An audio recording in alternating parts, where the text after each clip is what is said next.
asalaamualeykum wa rahmatulillahi taala wa barakaatuhu mbokk yi yéen a ngi topp ci Océan FM 98.7 tey am nañu mbégte daal di am benn invité de choix un homme ba nga xam ne ku engagé la ci domaine éducation droit humain ak yelleefu doomu aadama ak développement durable ñu gën ko xam ci docteur Madiambou Sène parcours am nag mu def benn parcours bu am solo bu remarquable ci wàllum njàng ak ci liggéey docteur Sène mi ngi nekk chargé de la coopération et des partenariats fële inspection générale de l'éducation et de la formation ñu gën ko xam ci IGF nekk fonctionnaire ba nga xam ne bi mu tàmbalee liggéey ci administration bi daanaka def na 20 at wala mu jege ko nekk titulaire nag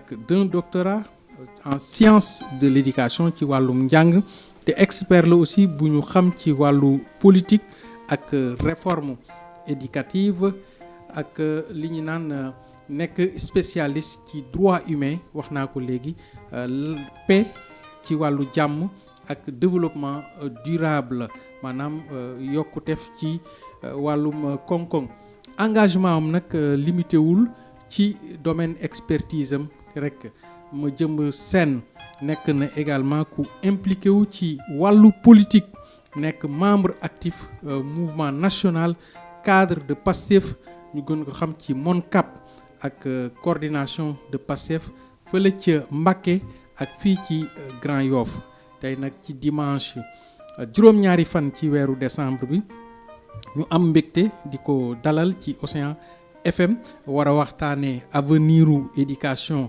nationale réforme yi nga xam ne coppite yi nga xam ne système éducatif bi bëgg na ko ak engagement am en faveur de la paix ak développement durable bu leen ko wuute ma leen di ñaan rek ngeen teewlu émission bi ndax dina am solo trop ngir invité bi ñu am docteur Madiambou Sène ñu ngi lay dalal di la tatagal di la nuyu fii ci Océan FM 98.7.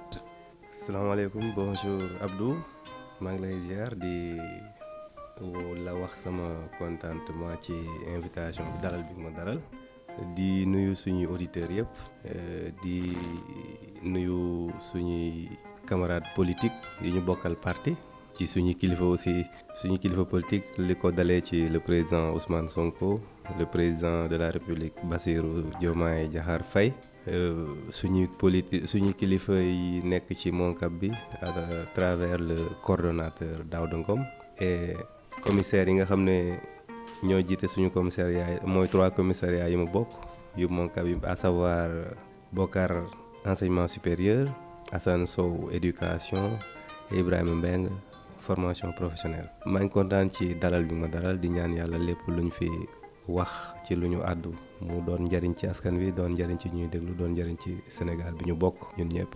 jërëjëf docteur Sène ñu dugg rek ci débat bi alors docteur nan nga mën a tënkee sa parcours professionnel ci fukki at ak juróom-ñeent yi nga xam ne yaa ngi nekk ci service éducation nationale. jërëjëf Abdou maa ngi lay sant di kontaan ci question bu pertinente bi nga ma posé pour may ma occasion ma revenir un peu ci sama parcours aussi bien professionnel peut-être un peu politique ou académique.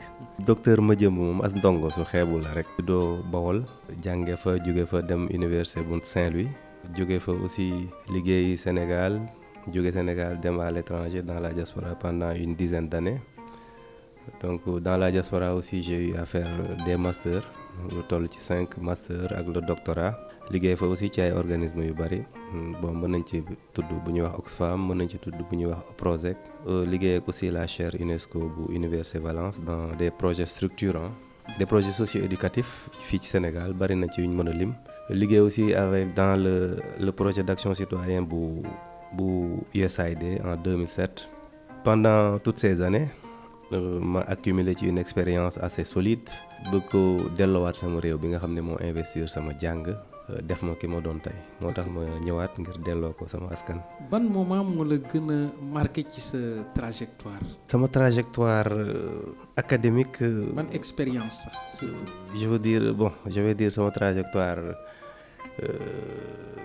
l'étape de l'université de Gaston Berger de Saint-Louis m'a beaucoup marqué. Parce que j'ai su vraiment nouer des amitiés solides là-bas.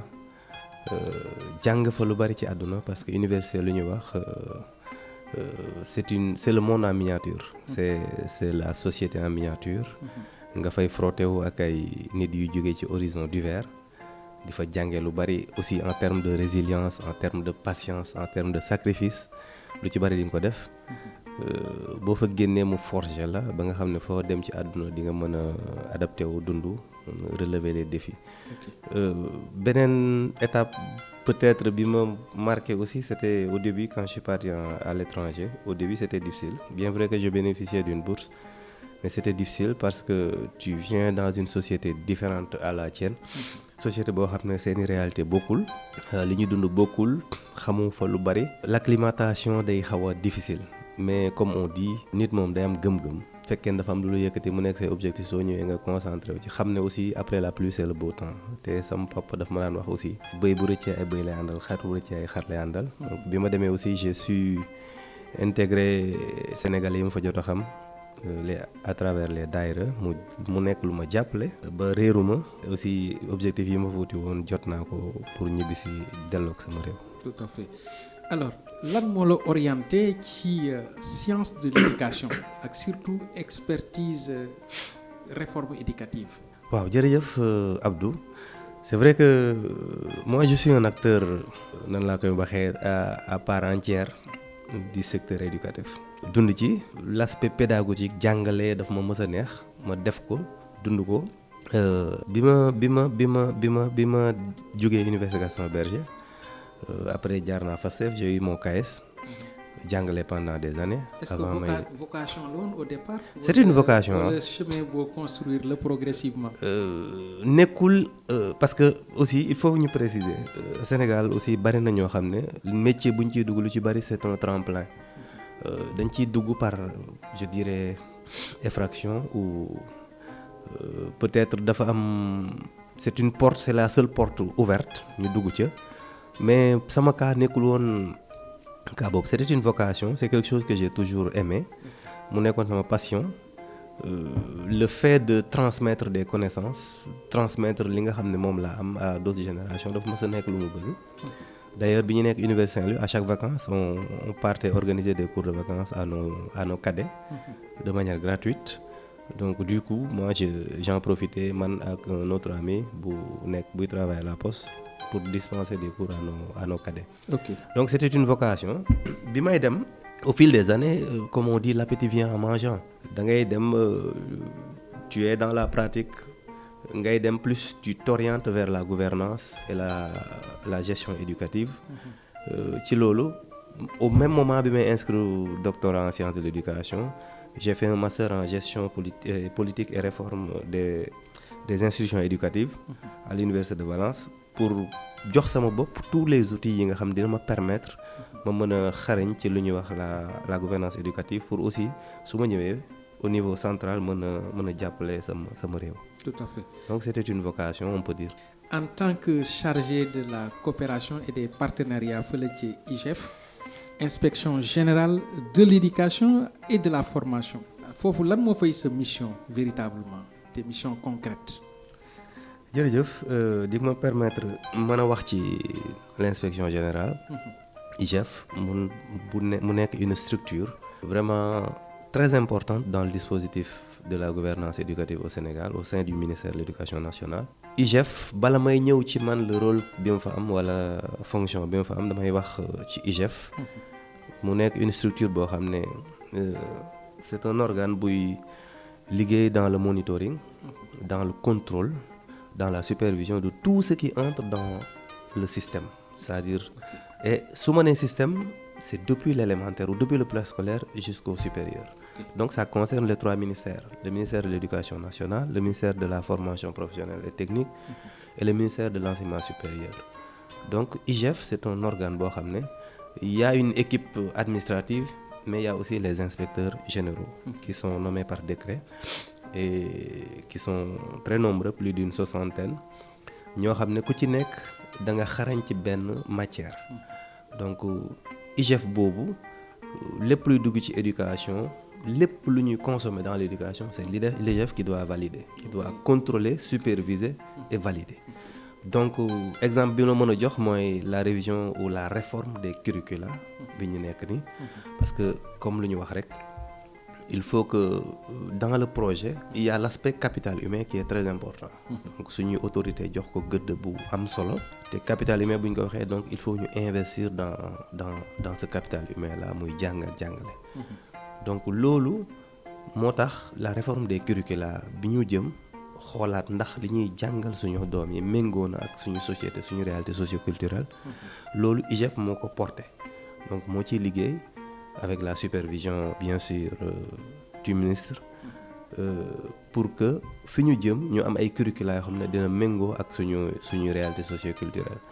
Donc au-delà de ça mon rôle dans cette structure c'est le chargé des coopérations et des partenariats mooy dox lépp loo xam ne dañ koy lëkkaloo ak d'autres structures d'autres organismes man maa koy dox. Tout récemment on a envoyé des appels à contribution par rapport au curricula donc souvent man maa ciy liggéey pour que dans la société toutes les parties prenantes yi nga xam ne dañu am seen gëdd ak baat ci njàngale ku ci nekk andi sa apport pour que ensemble de manière inclusive et de manière participative ñu mën a dem vers la réforme des curricula tëggaat ay curricula yoo xam ne dina méngoo ak suñuy réalité socioculturelle. Te curricula aussi il faut bu ñu fàtte ne c'est pas seulement les programmes les contenus les programmes scolaires mais ça va au-delà même le cadre de vie scolaire aussi daf ciy bokk. Ok yan type de partenariat gën a stratégique ngeen am.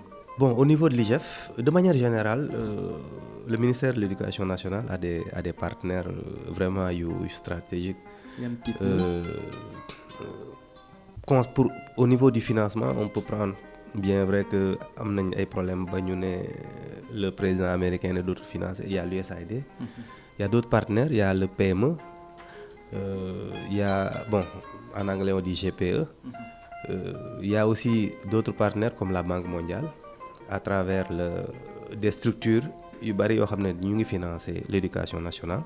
Ça c'est le ministère de manière globale. Mais l'IGF aussi am na ses partenaires yoo xam ne ñu ngi travailler par exemple comme on peut prendre le cas de l'UNICEF dans l'éducation inclusive. On peut prendre aussi la coopération l'AECID, l'agence de la coopération espagnole pour le développement. On peut prendre beaucoup de partenaires stratégiques yoo xam ne dinañu dugal seen loxo ci réforme yooyu pour que mu gën a ñoŋ pour que aussi objectifs yi ñu soxla ñu jot ko et de manière globale pour ñu améliorer le capital humain bi nga xam ne moo ñuy mener vers ce développement. Pour yow tey jii lan mooy principal défi système éducatif bu Sénégal. Je l'ai dit tout récemment dans une émission. Je crois qu'aussi on a fait un panel l'année dernière sur ces points-là. Éducation nationale du Sénégal soxlawul ay réformes ponctuelles soxlawul aussi ay innovations partielles.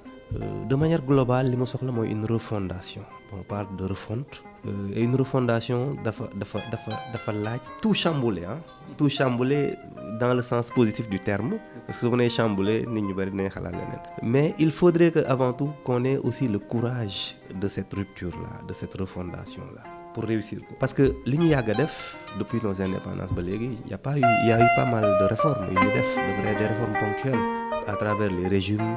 Ces réformes-là bi ñu ñëwee aussi on voit que dinañ def une réforme boo xam ne après duñ ko capitaliser. Donc c'est une réforme boo xam ne dañ koy def de manière ponctuelle après du ñu évaluer du am suivi après on a un problème de capitalisation. Okay. Et loolu du ñu mener nulle part. Maintenant ce qui nous intéresse et ce qui doit réellement nous animer c'est la refondation, la refonte.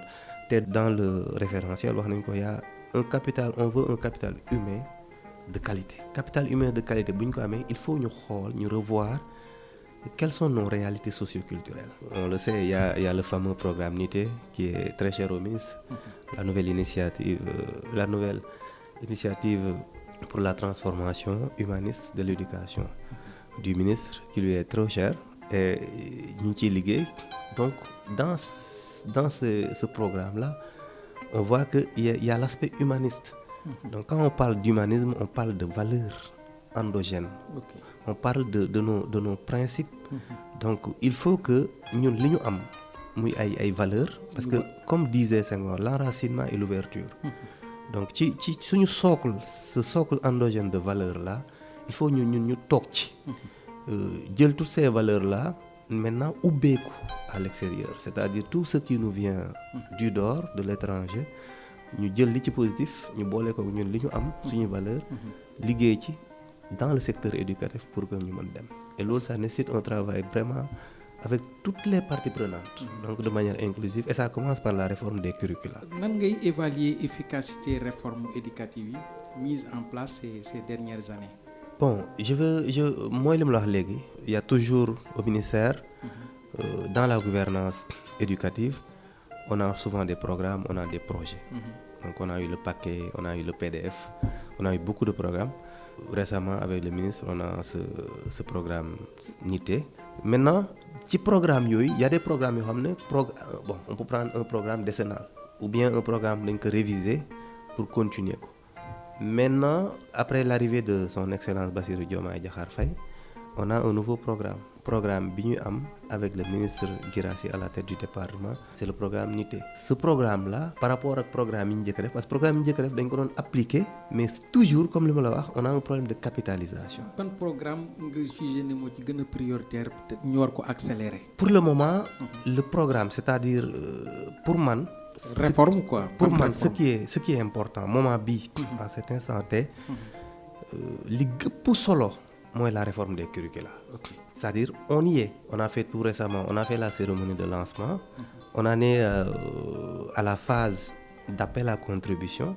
Donc toutes les parties prenantes ci société bi muy ñëpp envoyé nañ leen ay lettre de demande d'appel à contribution pour ñu mën a joxe ñoom ci secteur bi ñu nekk lan lañ jàpp ne suñu ñu ko joxee bañ dugal ko dans les programmes ou dans les contenus éducatifs dina mën a ñongal suñu liggéey. Okay. Donc loolu noonu c'est un processus. C'est un processus qui va prendre du temps. buñ ci liggéeyee pendant durée bi ñu ci war a liggéey ba processus bi aboutir. Après on va soumettre ce programme là, ce nouveau curriculum au ministre mu ñu valider ko ñu mettre ko en œuvre et on va faire le suivi et l'évaluation pour voir ce que ça va donner. Mais li ma la mën a wax mooy moment bi c'est le programme bi nga xam ne moo ëpp urgence dans le secteur éducatif, et maintenant on va à partir de ce programme là on va passer aux autres programmes. Par exemple, concerne maintenant les infrastructures éducatives et tout ça. Même les infrastructures éducatives, loolu lépp dafay dugg ci réforme des curricula. Parce que waxoon naa la ko tout à l'heure, les curricula, ça ne concerne pas seulement les contenus et les programmes éducatifs, mais c'est tout un ensemble. Alors, monsieur Sène, yow spécialiste nga en droit humain, paix et développement durable. Comment ces dimensions-là, dimension yi ñu mën ko intégrer ci système éducatif bi? Oui, tout à fait. Da may permettre aussi foofu ma soulever benn aspect bu am importance. C'est vrai que dimension yi mel ni les droits humains, le culte de la paix et le développement durable, c'est des dimensions à intégrer dans les nouveaux curricula. Ça c'est un fait. Maintenant, il y a d'autres aspects, d'autres dimensions ou d'autres points très importants yu ñu war a intégrer. Par exemple, l'éducation au développement durable, la gestion des déchets. Donc tout ça, c'est des éléments nouveaux. Bon, je ne dirais pas des éléments nouveaux, mais des éléments yoo xam dañ ko war a intégrer totalement dans nos curricula. C'est vrai que amoon na fi, on peut prendre par exemple suñu jëlee benn matière bu mel ni histoire et géographie. Prof yi koy joxe dañuy joxe wala yenn modules yi je vais dire modules wala yenn matières yi. Tout à fait. Maintenant il va falloir ñu intégrer ces matières là, ñu jël plus d'envergure dans nos curricula.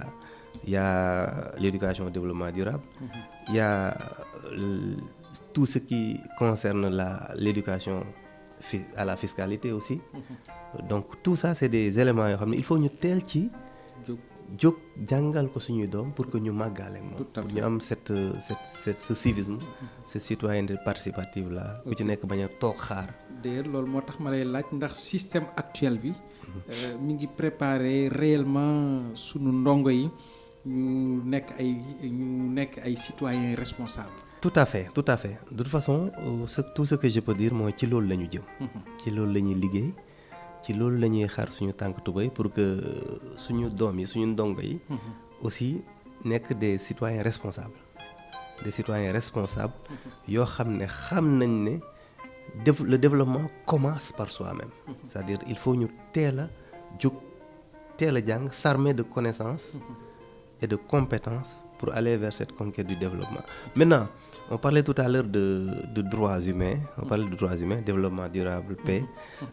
Il faut faire aussi très attention à ce concept de droits humains. Parce que, comme on disait tout à l'heure, on est dans la réforme de nos curricula, IGF du contrôler. Il faut que nous nekk sur le qui-vive. Quand on parle de droits humains, c'est une porte ouverte à beaucoup de dérives.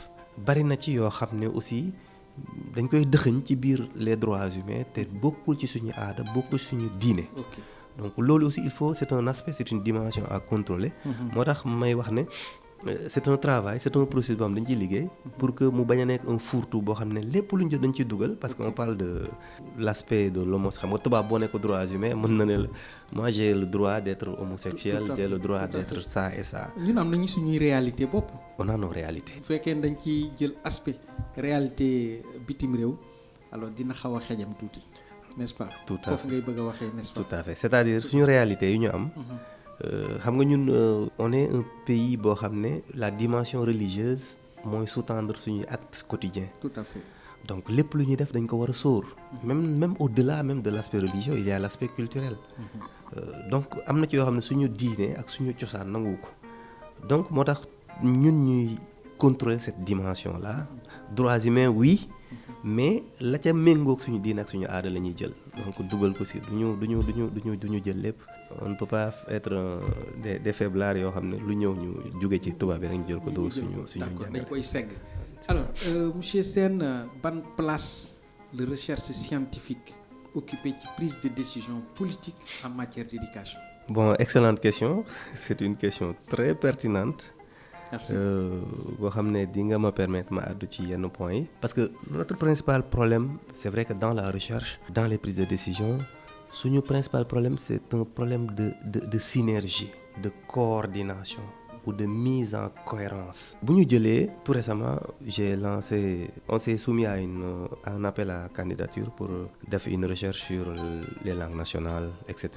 Li ma bëgg a wax foofu mooy que les chercheurs bu ñu defee les recherches travail ci def am ay conclusions il faut que les décideurs aussi approprient ko mais pour que loolu lépp la cay njariñ askan bi ak société bi jariñoo ko il faut que mu am une synergie d'action une cohérence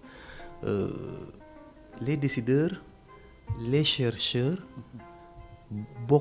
booloo ànd di mettre en cohérence seeni actes sinon bu fekkente ne man dama def ay recherches de mon côté su ma paree les recherches là les conclusions ma mettre ko à la disposition de l'autorité qui doit décider su fekkee ne amuloon une mise en cohérence plus même le financement parce que le financement mën nañ ko am à l'extérieur mën nañ ko am à l'intérieur du pays mais loolu lépp dafay dugg ci cette mise en cohérence là pour que ñu mën a jariñoo les conclusions de cette recherche mais li ma la mën a waxal mooy problème bi lu koy andi mooy il y a un problème de synergie d'action entre les décideurs et les chercheurs maintenant d'ailleurs lan moo tax décideurs yi du ñu appuyer wu avantage ci études existantes yi. Bon, tout à fait. Je vais préciser sur ce point. C'est-à-dire parce que l'USO, nous, on est venu, on a trouvé des problèmes. Problème aussi, on doit trouver des solutions. Le pourquoi, peut-être, on va se focaliser plus sur le comment régler ces problèmes-là. Okay. Parce que souvent, on dit souvent qu'on ne peut pas réinventer la roue. On a de beaux textes, sujet beau jël, thème beau jël, il y a eu des recherches pertinentes, mais au finish, conclusion, il y a toujours un problème d'application. Et au-delà même d'un problème d'application, un problème de suivi et évaluation. Okay. Maintenant, il faudrait que nous aussi, nous dépassions cette étape-là. Ce fait que les décideurs, nous décider, en fait, ils ont financé des chercheurs pour que nous fassions des recherches sur tel ou tel thème, telle ou telle thématique. Il faut qu'après, in fine, nous avons les conclusions de ces recherches-là, nous appliquer. xool qu'est-ce que ça donne et après on va faire un suivi, une évaluation pour xool réellement est-ce que lii nii c'est vraiment les actes et les politiques à appliquer. Bon, à l'avenir on va travailler à ce que les autorités, les décideurs aussi gën a jox gëdd les chercheurs ou bien les conclusions des recherches qui ont été déjà faites parce que bari na ay recherches yoo xam ne ñu ngi dormir dans les tiroirs des décideurs. Tout à fait. Et c'est désolant. Alors monsieur Sène ñuy wax nag léegi ci coopération gouvernance ak qualité service public. Alors sama question ci loolu mooy nan la coopération internationale di contribuer ngir gën a améliorer éducation au Sénégal. Ça fait tout d'abord foofu da nga may d'abord ma addu ci li nga wax léegi la qualité du service public.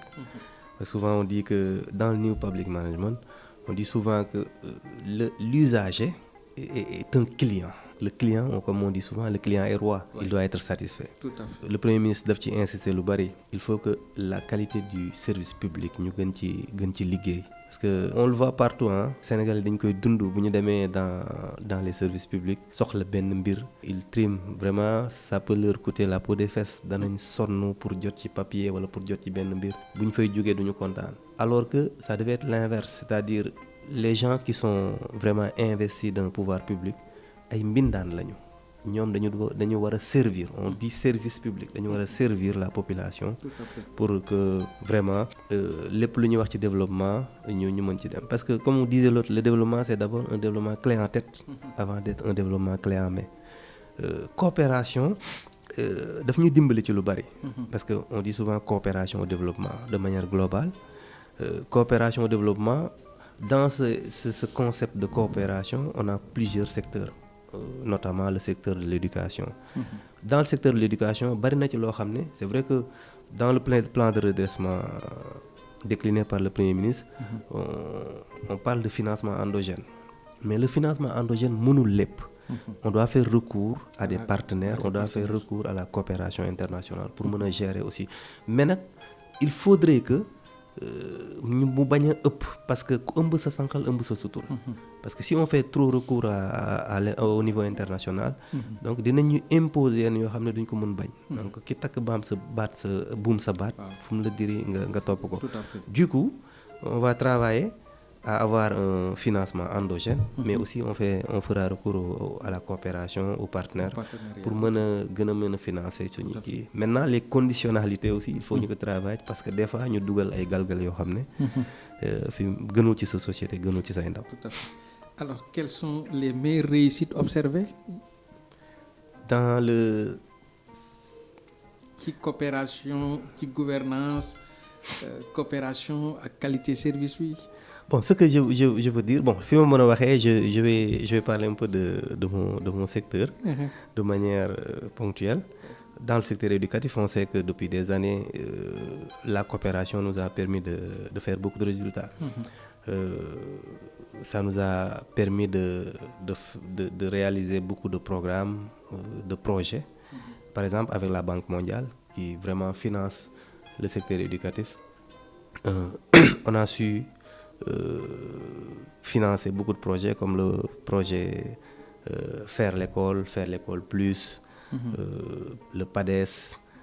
Il y en a beaucoup, beaucoup de projets structurants du secteur éducatif qui ont été financés en partie par cette coopération-là avec les partenaires. Donc, de manière ramassée, je peux dire que cette coopération-là est très bénéfique au Sénégal. Pourvu que ça dure, mais pourvu que ñuy xoolaat conditionnalité yi ba duñ ñu mën a dugal ci yenn yi nga xam ne gën suñu société. Alors gouvernance de l'éducation dañ naan souvent dafa diis trop dañ ko juger daal lourd de diis alors nan lañ ko mën a rendre mu gën a efficace. Très bien.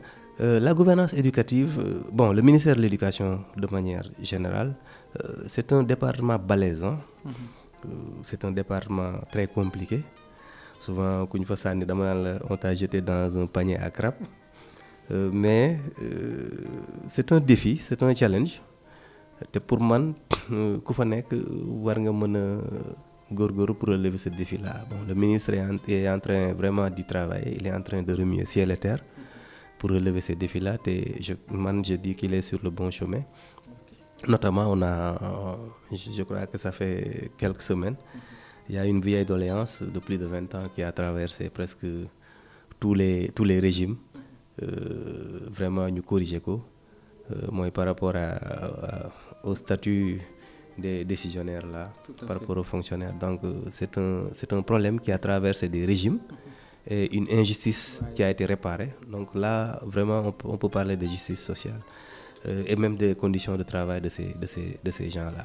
Mais liggéey bu am solo ngeen ci liggéeyam. Tout à fait. am ci résultat bu. Tout à fait bu satisfaisant. Tout à fait mais li ma mën a wax mooy par rapport à la gouvernance question bi nga waxoon à la gouvernance éducative pour mu gën a mën a oyof. On parle de décentralisation mais de déconcentration. Pardon. Il faudrait que au niveau central aussi lu ci bari ñu déconcentrer ko. bàyyi ko au niveau des IA au niveau des IF. Pour aussi ñoom ñu koy gérer parce que soo ko deful tu vas avoir benn charge de travail bu extraordinaire te pour nga mën a gérer loolu ça va être compliqué. Mais li gën mooy bon tel qu'on est organisé il y a le niveau central c'est-à-dire le ministère il y a les IA il y a les IF donc il faut que ñu jox leen plus de pouvoir impliquer leen. Am nag le niveau central am ci un contrôle à faire je crois que suñ ko defee on pourra vraiment wàññi diisaayu gouvernance éducative bi gën ci liggéey. Lan mooy responsabilité IGF ci contrôle ak amélioration de la qualité éducative. Bon l'IGF comme la nga waxee tout à l'heure c'est un organe de supervision de monitoring qui vraiment tout ce qui entre dans le secteur qui doit valider qui doit contrôler superviser. Maintenant soo waxee loolu cela veut dire forcément ça entre dans l'amélioration de la qualité. Parce que responsabilité quoi c'est tout. Voilà il y a une responsabilité très importante de l'IGF su ñu waxee la réforme des curricula. Mais la réforme des curricula bu ñu àggee ci la rédaction ou la réécriture des programmes, il y a des commissions, il y a des comités, discipline bu nekk, il y a des spécialités, des gens rompus à la tâche ci def ay années ñoom ñoo ci liggéey. Donc ñooñu commission bu nekk wala comité bu ci nekk ña fa nekk ils vont apporter quelque chose boo xam ne dafay andi de la valeur ajoutée à l'éducation. Donc de la qualité. Et l'IGF coiffe tout, l'IGF supervise tout. Du coup, donc in fine c'est l'IGF qui vraiment qui participe à la qualité de l'éducation. Mais est-ce que amul ay limites actuelles ci ay actions. amul ay limites actuelles ci ay actions. Bon tel que nos ministères sont organisés tel que le premier ministre l'a dit il faut aussi ñu xoolaat suñu administration. Ouais. Parce que souvent day am chevauchement souvent day am conflit de compétences. Tout à fait. Et cetera da ngay jël benn service ou benn direction muy liggéey boo xam ne benn direction mi ngi koy def. Wala maintenant il faut qu'on revienne maintenant au décret de création et même décret de répartition des tâches et des fonctions ku ci nekk xam say prérogatives. xam say missions nga di ko def. Au-delà aussi am na ay doublures c'est-à-dire il y a des structures yoo xam ne. presque liggéey bi ñuy def am na yenn structures yu koy def donc il va falloir une réforme même. De l'administration. Mais tout compte fait l'IGF n'est pas un cas isolé. ñun ñëpp ñoo koy dund des fois di nga am liggéey boo xam ne di nga am ay gàllankoor di nga am ay limites. Mais c'est des défis à relever. ñu liggéey ci corriger ces impairs et aller de l'avant. Mais globalement l'IGF travaille l'IGF a les moyens mettre nañ ko dans des conditions pour mu liggéey et on continue à travailler sur ça. Nan lañ mën a renforcer transparence ci gestion ressources éducatives yi. Tout à fait transparence pour man on ne peut pas parler de bonne gouvernance sans transparence. Donc la bonne gouvernance est un terme tellement galvaudé. Mais on ne peut pas parler de bonne gouvernance sans transparence. Transparence nag li koy andi mooy il faut que tout ce que tu élabores comme politique tout ce que tu élabores comme activité comme programme il faut de la communication. Maintenant communiquer ak ñi nga war a communiquer la bonne cible boo communiquer ak ñoom aussi la communication doit être aussi sur tout le processus, c'est-à-dire dafay nekk comme li ñuy wax post ante mais dafay nekk ex ante. Du coup phase bu ci nekk boo ci tollee tu communiques avec ñi nga xam ne nga war a communiquer ak ñoom. Su fekkente ne c'est un programme, c'est un acte, c'est une activité, c'est un projet. bu jeexee aussi il faut faire une évaluation, faire le suivi, aussi communiquer waat ak ñi nga xam ne da nga war a communiquer ñoom pour ñu xam.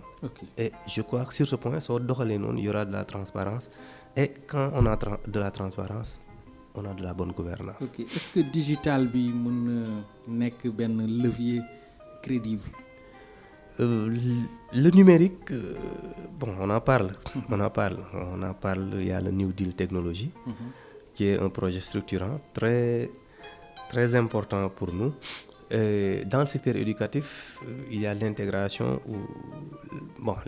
du numérique. On ne peut pas refuser le développement ou même la progression. C'est-à-dire jamono buy dox da ngay ànd ak moom dox. Tout à fait. Tu peux pas rester là où tu es nga ne non je ne peux pas utiliser les ressources numériques dans le secteur éducatif parce que non.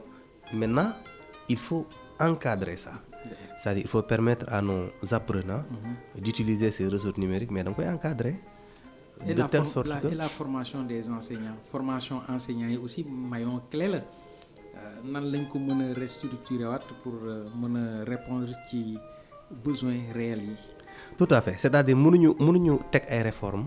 wala on parle de refondation ou de refonte wala ñu teg ay de nouvelles politiques éducatives sans pour autant ñu accompagner ko avec la formation des enseignants. Parce que la formation elle est continue, elle est initiale. Parce que c'est une sorte de mise à jour mënoo teg lu bees ba pare ñi nga xam ne ñoo ko war a joxe. jàngal ko xale yi tàggatoo leen ci. Donc ça c'est un rôle de la DFC. moom mu ngi ciy liggéey bu baax pour que aussi lépp lu ñuy teg wala réforme bu ñu teg wala ci réforme bu ñu jëm en amont enseignants yi nga xam ne ñoo war a dispenser ces cours là ces nouveaux programmes ñu former leen ci. Il y a la formation initiale et la formation continue aussi. Donc avec les CRFPE etc. Donc la DFC mu ngi ciy liggéey. Je crois que suñu amee une coordination une synergie de tous ces actes là on va réussir ce pari. ñu ñëw ci paix, citoyenneté ak développement durable maa ngi jégalu ñu ñëw ci la citoyenneté active bu nekk enjeu majeur. Alors loolu nan lañ ko mën a inculquer dès le bas âge cet esprit-là dès l'école primaire. Tout à fait, xam nga ñun li may wax rek yeneen réew yi gënuñ ñu bëgg lu baax. Dafa am ku doon wax et si l'Afrique refusait le développement. Quand il dit et si l'Afrique refusait le développement, ça c'est une question de mentalité, de comportement. Te li sëñ bi waxoon li sëñ Tuubaa waxoon jàngal ndaw dafay mel ni bind ci birig bu tooy su woowee dootul deñ. jàngal mag moom dafa mel ni rëdd ci ndox. Donc ndaw ñi ci ñoom ngay def li nga soxla pour que ëllëg ñu nekk le citoyen bi nga soxla. La base à la base. Du coup lépp li nga xam ne dafay nekk une citoyenneté active participative nga soxla ko ëllëg parce que li ñuy liggéey c'est pour les générations futures. du tey nga gis les fruits. mais da ngay jeter les bases ci ndaw ñi à travers leur formation à travers leur éducation. Donc li ñuy def mooy ndaw ñooñu ci ñoom la ñuy war a gën a focaliser wu pour que ëllëg ñu dem vers ce développement. xam nga bu waxee et si l'Afrique refusait le développement cela veut dire que ñun on a un problème de comportement aussi. Un problème de mentalité et de comportement. Il faut que ku ci nekk Sénégalais bu ci nekk jàpp ne moom mooy président boppam mooy premier ministre boppam mooy policier boppam mooy gendarme boppam. D'ailleurs yan rôle la ci famille ak communauté bi war a jouer. Tout à fait parce que on parle maintenant de société éducative. On ne parle plus de communauté ou d'école, on parle de société éducative. Ça commence chez nous. yow bi nga xam ne da nga yor xale mu nekk ndaw nga yor doom il faut que nga teel ko xamal àdduna xamal ko cette citoyenneté active là. yar ko tàggat ko ci li nga xam ne mooy ñun suñuy valeur mooy suñuy diine bu demee l'école est une continuité bu demee école bon comme on dit entre quatre murs bu demee aussi ña ko fay jàngal dañuy continuer yow li nga ko doon jàngal donc renforcer ko consolider ko et bu ëllëgee on va avoir ñun le citoyen modèle bi ñu soxla. Ok, d'accord. Alors, monsieur, me rappeler à nos chers auditeurs que présentement ñi ngi dalal docteur Madjembe Sène mi nga xam ne alors dafa nekk membre actif bu mouvement national des cadres bu PASTEF MONCAP ak coordination PASTEF Mbacké ak surtout Grand Yoff. Alors monsieur Sène dama bëggoon nag ñu wax ci commissariat scientifique du MONCAP maanaam les commissariats scientifiques du MONCAP nga xam ne ñu ngi jouer un rôle de clé. Alors lan ngeen di def concrètement ci instance yi. jërëjëf Abdou tout d'abord dama ko fàtte woon xam naa damay koy tuub rek di nuyu sama ñaari coordonnateur sama ñetti coordonnateurs yi à savoir le coordonnateur départemental de PASTEF Mbacké l'honorable député Ahmadou Lo. Il y a le coordonnateur communal de Touba Cheikh Thioro Mbacké. Il y a le coordonnateur de Grand Yoff l'honorable député Babacar Tambédou. Pour ñëwaat ci MONCAP de manière générale et les commissariats juste danga may ma def un petit rappel historique. Allez-y. Parce que le MONCAP à la base c'est un mouvement du parti. Parce que le PASTEF est un parti, c'est le parti le mieux organisé d'ailleurs, avec des structures on les appelle des mouvements.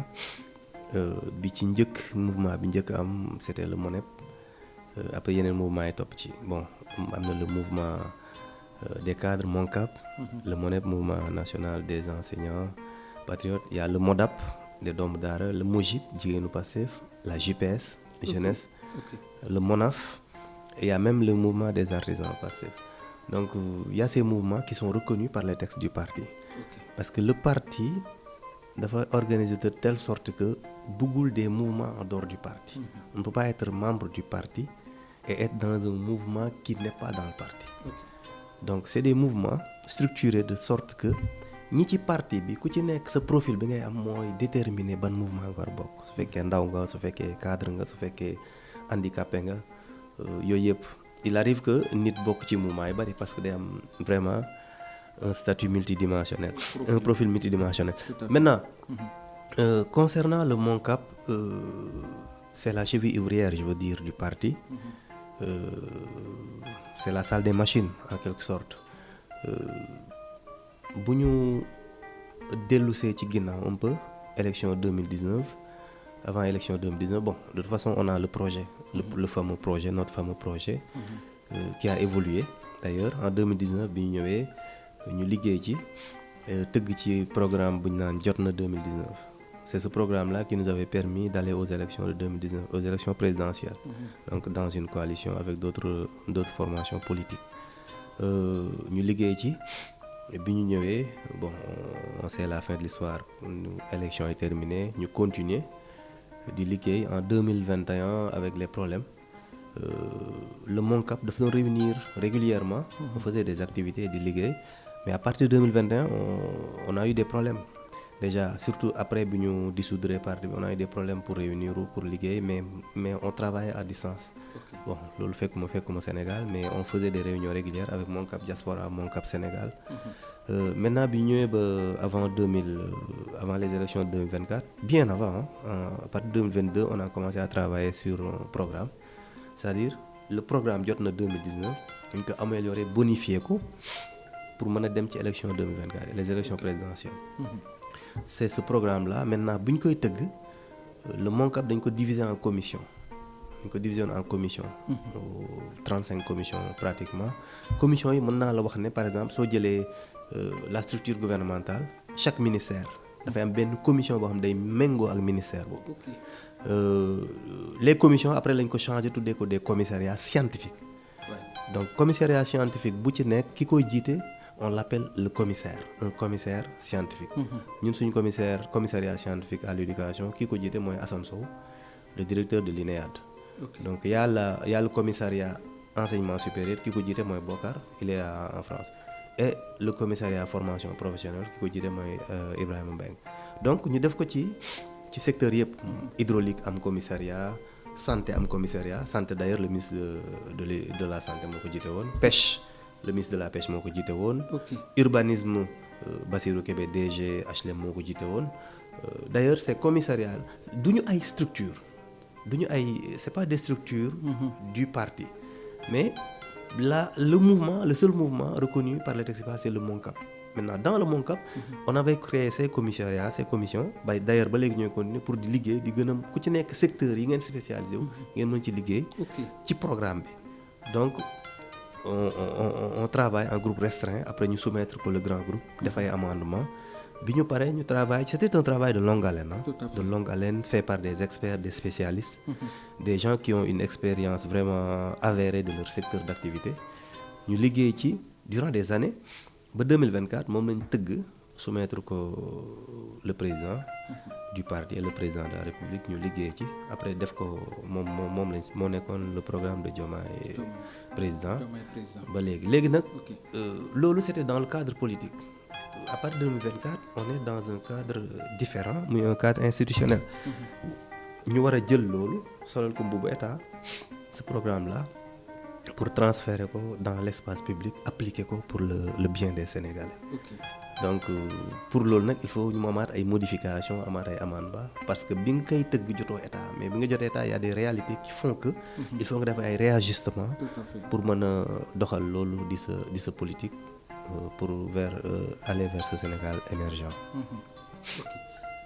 yow nekk nga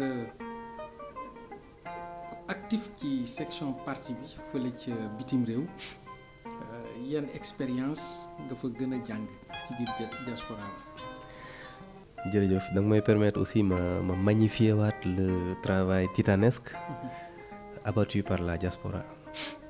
Ils ont vraiment joué un rôle importantissime dans ce projet-là.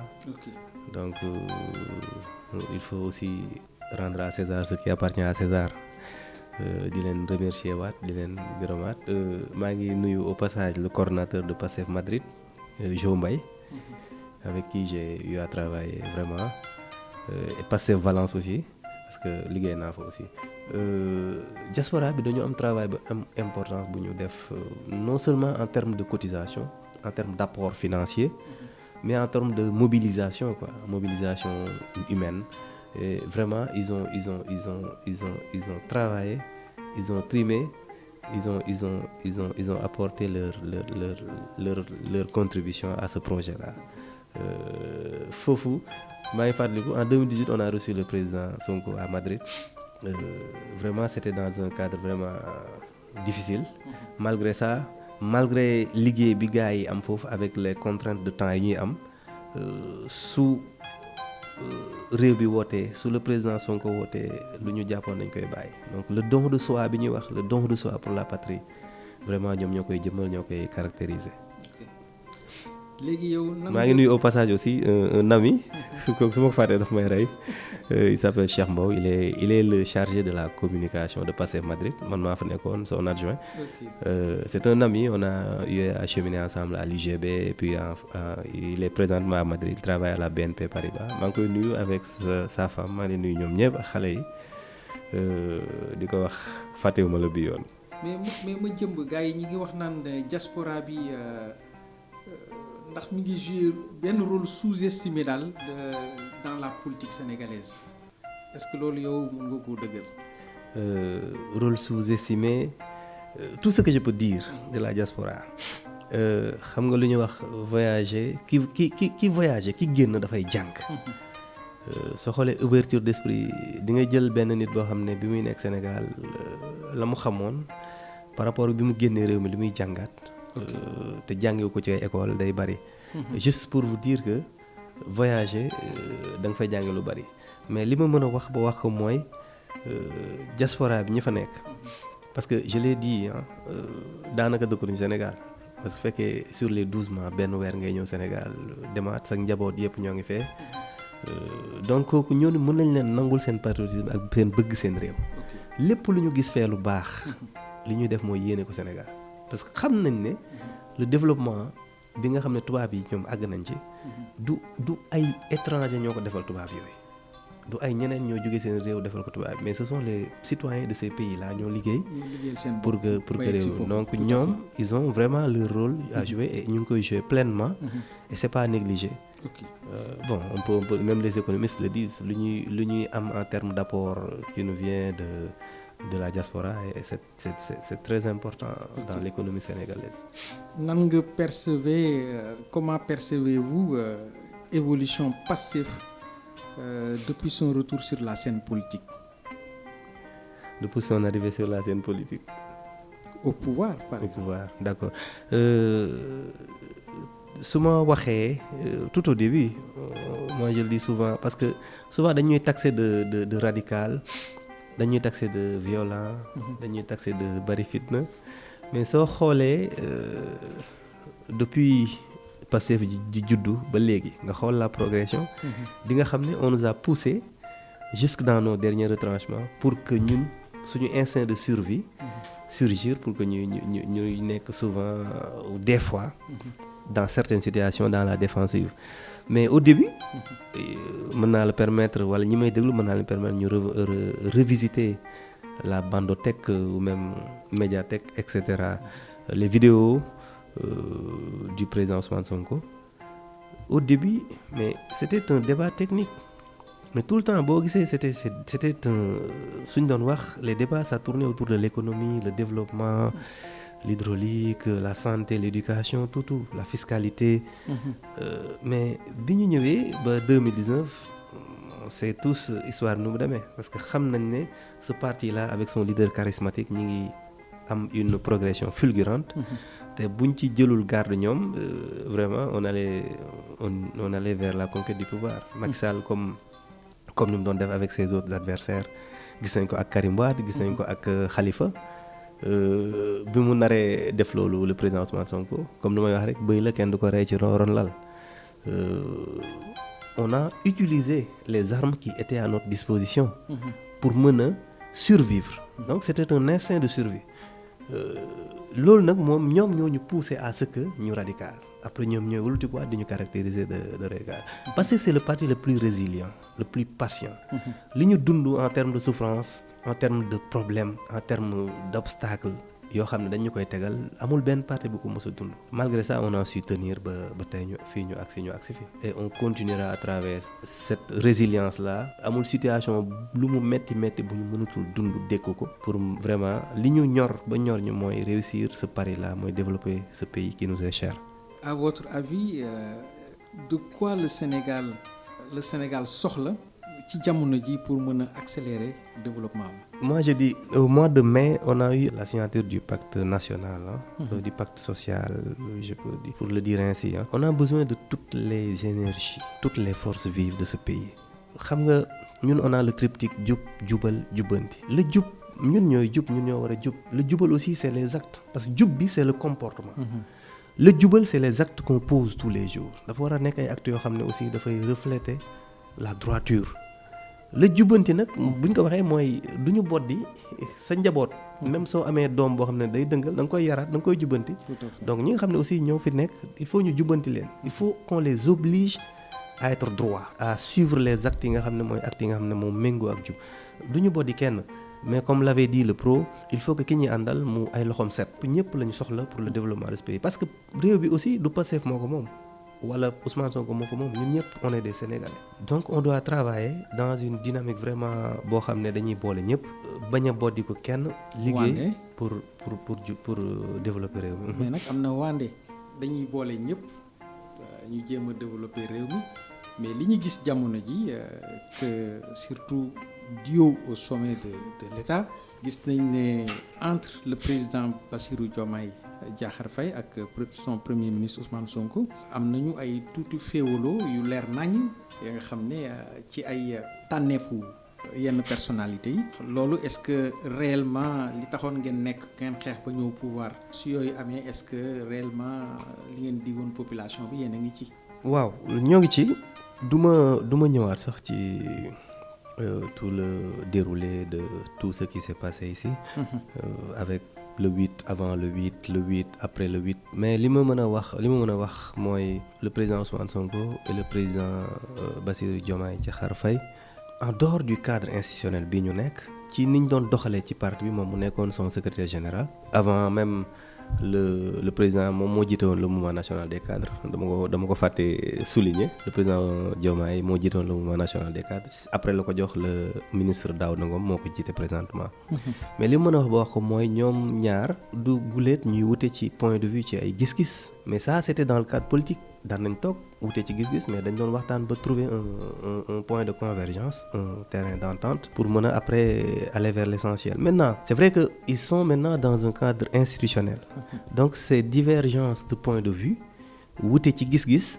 dina ëpp envergure dina ëpp coow am na ñoo xam ne dañ koy nourrir et c'est de bonne guerre pour eux hein c'est des gens de l'opposition ou bien d'autres gens yoo xam ne ñoom ils veulent attiser le feu pour mën a jot ñoom li ñu bëgg a jot. Ça, moi je les appelle les démons de la division qui n'atteindront jamais leur objectif. Parce que dafa fës trop hein. waaw c'est une question de perception. Ouais. C'est une question de perception parce que par exemple am na ñoo xam ne perception boobu la ñu am man awma cette perception là. Man perception bi ma am mooy que c'est des choses qui arrivent. Lu normal la ci ñun yàgg nañ ko gis. Peut-être si cadre institutionnel la et Pastef musul am problème bu mu surmonté wul et ñoom ñaar. muy le président du parti Ousmane Sonko le président de la République Bassirou Diomaye xam nañ ne le Sénégal est plus important que leur personne ñoom Sonko le président Sonko amul ko gën a bëgg Sénégal le président Bassirou Diomaye amul ko gën a bëgg Sénégal maintenant ñoom ñaar moi je suis sûr qu'ils vont aller autour de l'essentiel et trouver vraiment un point de convergence te ñoo ngi ci et maintenant on ne peut pas être plus royaliste que le roi ñun ba léegi dégguñu le président Diomaye mu wax loo xam ne ajul lu mu ngooñ ko moo di dégguñu lu président Ousmane Sonko mu wax lu doy waar donc pas que kenn du ko jiitu ci mbaram nañ leen déglu rek. yow loolu nga gis alors d'ailleurs sax gis nañu temps yi ñu am benn réorganisation en profondeur primature président Bassirou Diomaye Faye concrétiser na benn promesse bu mu waxoon maanaam daf benn déconcentré exécutif bi c'est-à-dire que jël premier ministre doté ko ay véritable levier stratégique. Alors loolu lan nga ciy wax. Il l'avait dit le président de la République son excellence avait dit je veux un ministre. Il l'a fait en fait il avait dit que il veut même un premier ministre super fort et des ministres forts et il est dans cette même logique là. Bon on peut dire qu'il a renforcé il a renforcé la primature pas le premier ministre mais li ma si mën a wax ba wax ko mais tout ça c'est dans le souci de rendre efficace l'administration parce que est-ce que réellement loolu am na est-ce que renforcer premier ministre bi nga xam ne dafay déconcentrer pouvoir exécutif bi tuuti bàyyi le premier ministre mu jouer véritablement son rôle est-ce que réellement am na. Bon au vu de cette réorganisation après avoir lu toute cette communication mais on peut le dire parce que bu fekkee dañu réorganiser restructurer entre guillemets moom mu jël ci lu bari yóbbu ko def projet de décret pour ñu jox ko primature man je peux le dire mais man du ma am gis-gis bi nit ñu bari di am. Est-ce que amul maye bopp rocci làmmiñ ci biir. Bon du ma gis loolu. Ok man li may gis je ne vois même pas sax renforcer ay nit renforcer un premier ministre wala wàññi dooleem wala maye bopp rocci làmmiñ man li may gis mooy. aussi bien le premier ministre que le président de la République li leen ñor mooy l'efficacité dans les politiques publiques. L'efficacité dans l'administration. Et ñoom pour am cette efficacité là ils ont jugé que il faut ñu def cette réorganisation là jël telle structure yóbbu ko primature réorganiser primature créer de nouvelles structures jàpp nañ ne loolu noonu mooy permettre mu am une gestion plus stratégique de certaines politiques publiques pour que ñu am cette efficacité là de l'administration loolu laa jàpp. ñuy wax ci dette du Sénégal am na benn alerte rouge bu Bank of America def face au refus du premier ministre ñoom nee na banque bi li ñu estimé daal mooy que restructuration mooy scénario bu gën a baax pour horizon 2026 yow en tant que membre du PASTEF loolu lu ci sa xalaat. Bon, tout ce que je peux dire, je suis pas économiste, mais li ma mën a xam dégg ko le ministère Cheikh Diba wax ko du budget muy bon restructuration c'est pas encore à l'ordre du jour moom wax na ko. Une banque américaine wax ko c'est pas parole d'évangile. Et puis ñoom ils ont posé même une conditionnalité restructuration si la situation ne s'améliore pas. ñoom loolu la ñu wax su fekkee situation économique bi amélioré wul d'ici 2026 fin 2026. Mais li ma mën a xam ba xam ko mooy su ma revenir ci la situation dont on a hérité mu nekk une situation catastrophique. Peut-être d'aucuns me diront que dañuy jooy rek dañuy kaas mais loolu mënuñ koy fàtte parce que il faut que toujours ñuy contextualiser. Abdoulaye Wade dafa bàyyi woon ak Macky Sall une dette je crois à hauteur de 34% ou 30%. ñun bu ñu bàyyi woon une dette de 70% on aurait pu gérer ça. Ok. Bi ñu ñëwee on disait que kii la 119 mais en réalité c'est presque 130%. 130% avec un déficit budgétaire de 12%. Du coup situation boobu ñoom ñu ngi ciy liggéey le ministère Diba wax na ko tout récemment ils sont en train de travailler avec le FMI. Récemment ils ont eu des réunions. Et c'est vrai que pour un nouveau programme un financement d'un programme prioritaire il faut que ñu gën a liggéey xool les termes de référence mais pour man je peux être optimiste parce que ils sont en train de dire que les choses sont en train de se passer vraiment sont sur le bon chemin. Et nañ am njort bu rafet que ne du ñu àgg ci restructuration et d'ici 2026 boobu noonu. La situation économique parce que boo xoolee. Ñoom ils sont en train de faire beaucoup de gymnastique surtout au niveau endogène. Avec l'enlèvement la suppression de certaines exonérations yokk l'assiette fiscale ñoom xam nañ ko ils s'y connaissent c'est des experts c'est des spécialistes de ce domaine. xam nañ comment faire pour def lu ñu mën redresser la barre et ne pas aller vers la structuration et am naa ci yaakaar que ne on va sortir de l'ornière inchallah. Ok ñu jëm ci université yi nga xam ne temps yi vraiment yëngu na avec ay grèves à répétition pour réclamer le paiement des bourses. Est-ce qu'on ne devait pas dépasser ce stade-là monsieur Sène? Tout à fait c'est une situation assez regrettable. Muy man muy yow muy keneen. On déplore cette situation. Man je suis très sensible à la cause estudiantine pour avoir été étudiant pendant des années. Dund naa ko dem naa Université Saint-Louis nekk fa on a galéré vraiment xam nañ ce que représente réellement cette bourse là cette allocation mensuelle bi nga xam ne étudiant bi da koy jot lu mu ko mën a apporter lu mu ko mën a jàppale. Y a des gens qui viennent d'horizons vraiment d'horizons très très loin qui sont de familles défavorisées yu ko soxla mais tout récemment le ministre Daouda Ngom par ailleurs coordonnateur du MONCAB l'a dit c'est pas le problème c'est pas un problème de non paiement am na ñu bari ñoo xam pour ñu leen waxee loolu dana jaaxal mais c'est un problème d'ayant droit.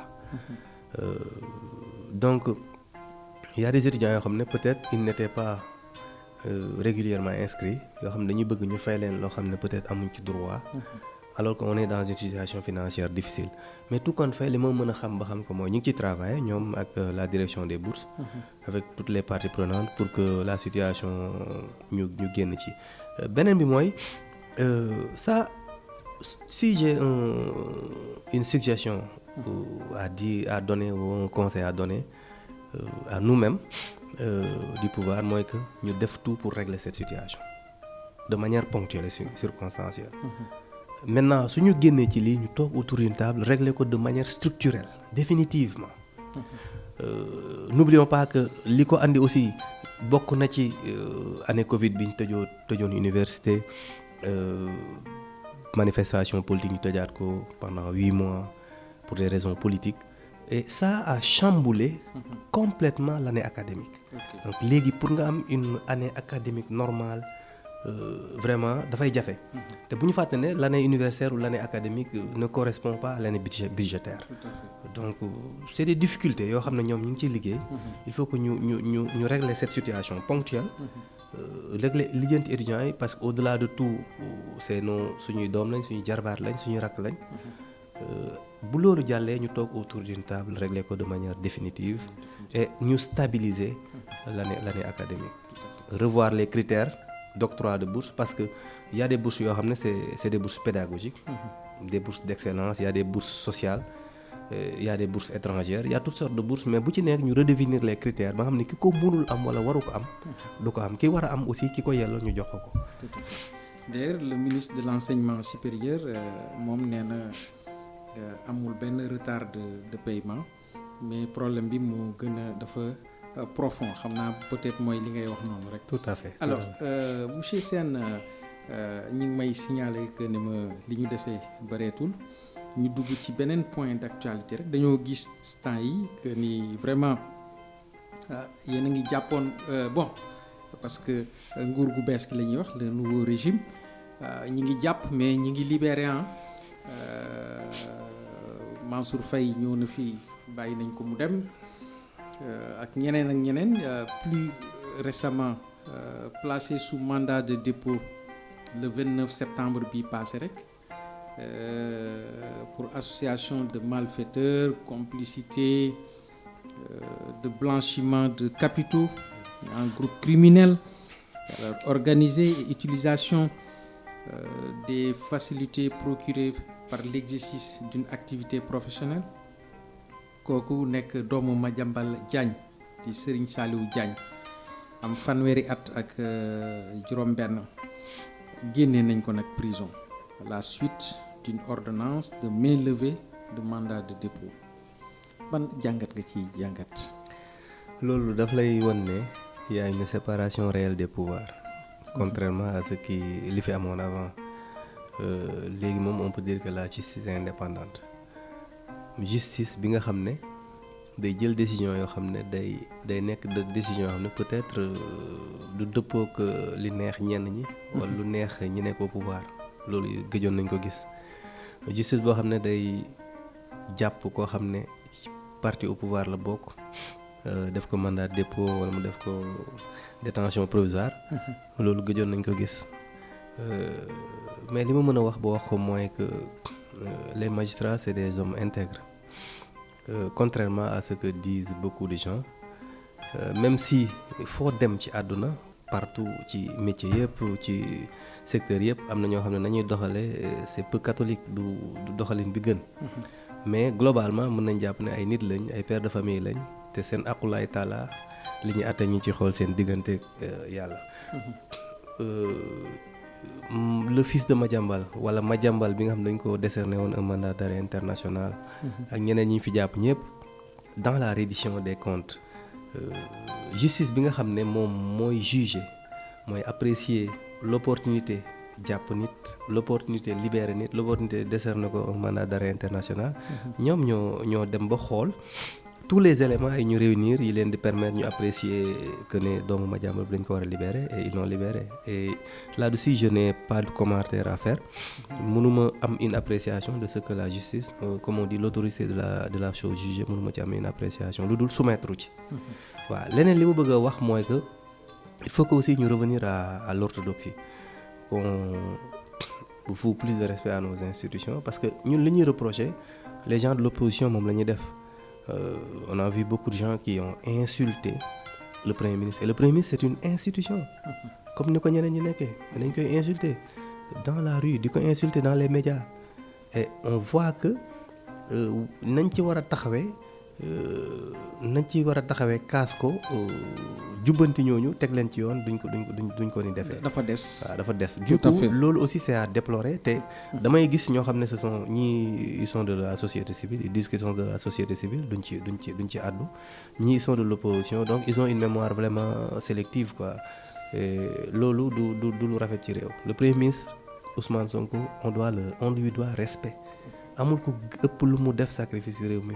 pour le bien de ce pays. gis nañu kenn ki bokk ci membre société civile d'ailleurs nee na ku wax ñu jàpp tëj bokkul ci démocratie pour ne pas le nommer Alioune Tine wax na ko carrément loolu est-ce que day inciter nit ñi aussi ñu war a wax lu leen neex. mais c'est ça xam nga la liberté va de pair avec la responsabilité.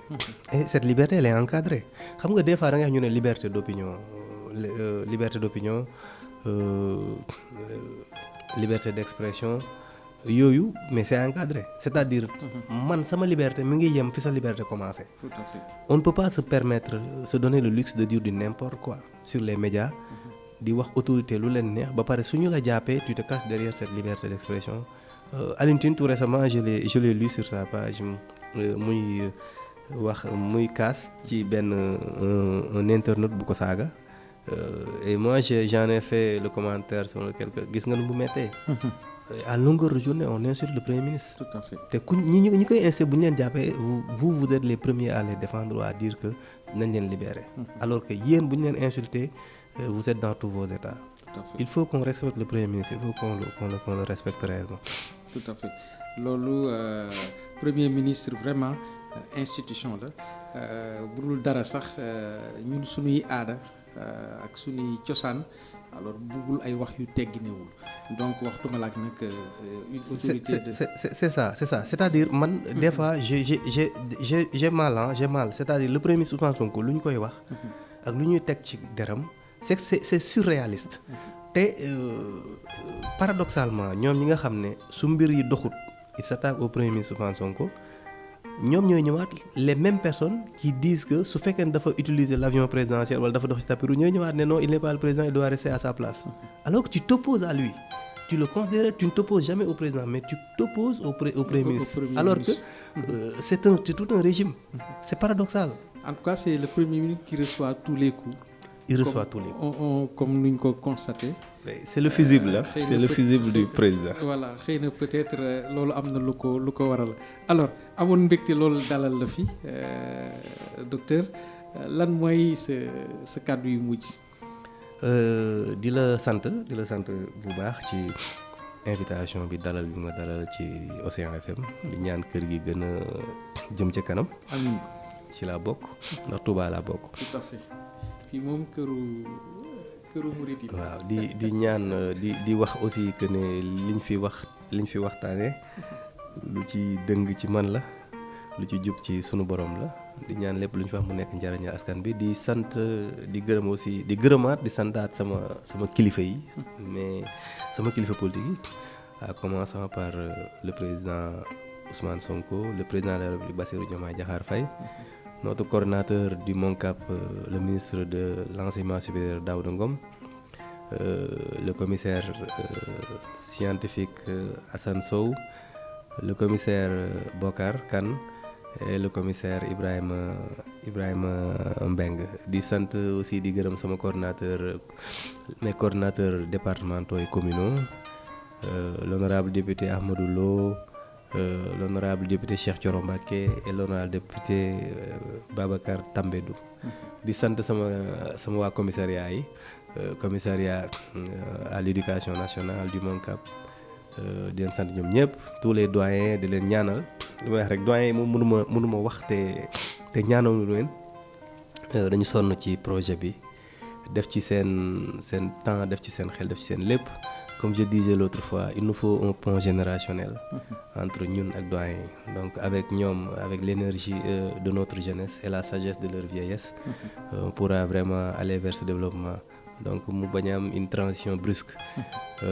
maa leen di sant di leen ñaanal nos doyens Massaye Sow, Amadou Sow et Moustapha waa commissariat enseignement supérieur formation ak recherche.